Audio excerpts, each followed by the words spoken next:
wabarakatuh. Alhamdulillah, segala puji bagi Allah SWT yang telah memberikan kita nikmat sehat, iman dan juga Islam, dan juga salawat serta salam untuk junjungan Nabi kita yakni Nabi Muhammad SAW yang membawa kita dari zaman ke-8 sampai zaman terang benderang ini.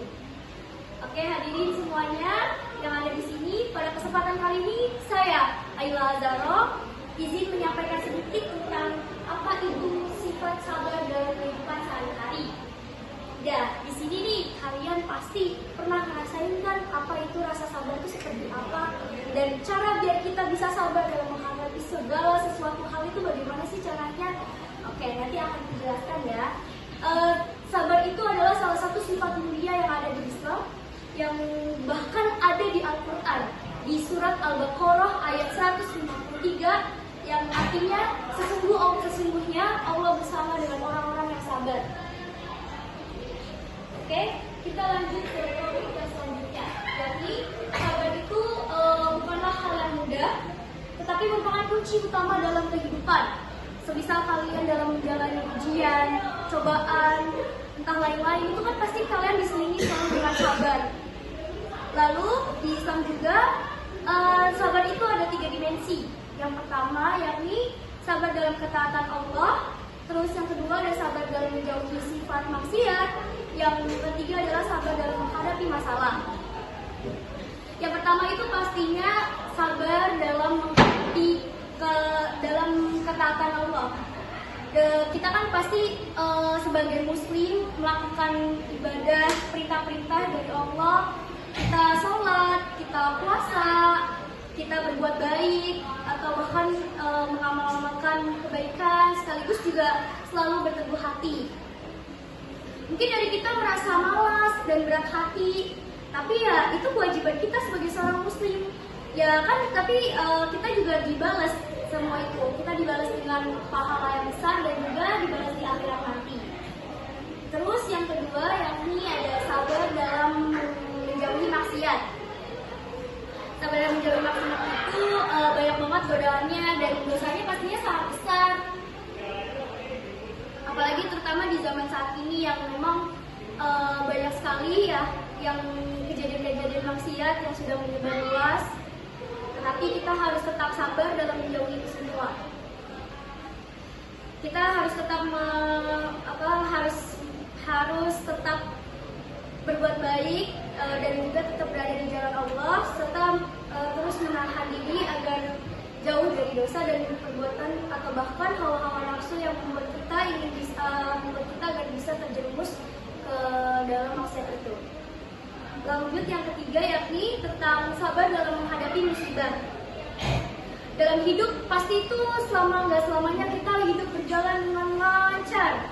Pasti banyak banget lika-liku yang kita jalanin, entah itu kejadian yang membuat kita kaget, entah itu yang membuat kita sakit hati. Itu bisa dari segi pertemanan, kekeluargaan, kecintaan, atau bahkan yang lain-lain. Nah, pastinya semua itu kita butuh kesabaran dalam melewatinya. Karena kita nggak selalu pasti semua hal yang manusiawi. Semisal kita emang kita kesel, kita marah, itu hal yang manusiawi. Tapi bagaimana kita harus tetap menjalani semua itu dengan rasa sabar. Tapi ya tetap aja sebagai seorang muslim kita tetap harus tetap sabar, tegar dan menghadapi semua musibah dan tetap yakin pada Allah semua cobaan atau ujian pasti akan ada jalannya. Oke, selanjutnya yakni sabar bukanlah tanda kelemahan, melainkan kekuatan batin yang luar biasa. Dengan sabar, kita mampu mengendalikan diri, tetap tenang dan menghadapi masalah, dan selalu optimis bahwa Allah pasti akan memberikan jalan keluar. Sama seperti di Quran Surah Al-Insyirah ayat 6, yakni sesungguhnya bersama kesulitan dan ada kemudahan.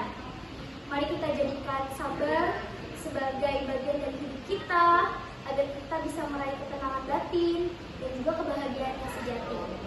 Di sini untuk adik-adik aku, kalian pasti pernah kan merasakan yang rasanya cobaan yang berat, ujian. Tapi boleh dong aku mau tahu cara kalian biar menghadapi itu semua gimana sih? Mau ada yang coba jawab? Apalagi? Saya mau nyoba jawab. Apa? Tadi pertanyaannya apa? Cara kalian menghadapi suatu masalah atau ujian itu seperti apa sih?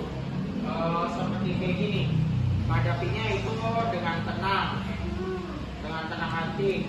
Lalu belajarnya harus di-set waktunya biar lebih efektif. Biasanya ya jam 8 malam atau gimana itu lebih efektif daripada pagi. Yang ketiga ya berdoa. Semoga aja itu dapat nilai di atas KKM deh. Sudah, ya. Oke, terima kasih. Kamu siapa namanya? Rangga. Oke, terima kasih Anda. Ya, sama-sama. Oke, ada lagi yang mau menjawab? Ada lagi yang mau speak up? Bagaimana cara kalian menjalani kehidupan, cara kalian menyelesaikan masalah atau cobaan ujian? Pasti kalian ada lah, tapi namanya manusia kan pasti berbeda-beda cara agar menyelesaikan masalahnya. Tetapi kita tetap ingat satu hal, tetap sabar, tetap tenang dalam menghadapi itu semua, karena setiap ada masalah pasti ada jalan keluarnya dan pasti masa depan akan punya kebaikan dan